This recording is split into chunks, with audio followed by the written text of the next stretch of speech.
Hi there. So if you have a PDF and want to turn it into a beautiful slide, let me show you how you can do it very easily on Runable. Just head over to AI Slides, click the File Upload button. Now you can either choose your PDF from OneDrive, maybe a PDF of the report you generated on Runable yesterday, or you can directly upload a PDF from your device. Once you have uploaded a PDF, write a prompt such as, "Turn this PDF into a beautiful slide." Then scroll through all the beautiful inspirations and select one that you think is the best fit. Hit Run, and after a minute, the output is ready. It looks perfect.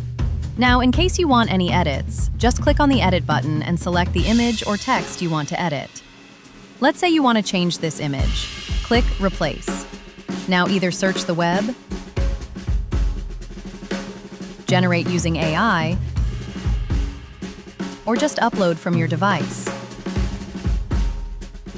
Furthermore, if you want to edit any text, just select it and ask AI to do it for you.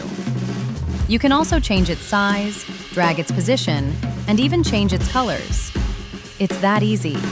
Once the presentation is ready, you can easily export it in the form of PPT, PDF, or Google Slides.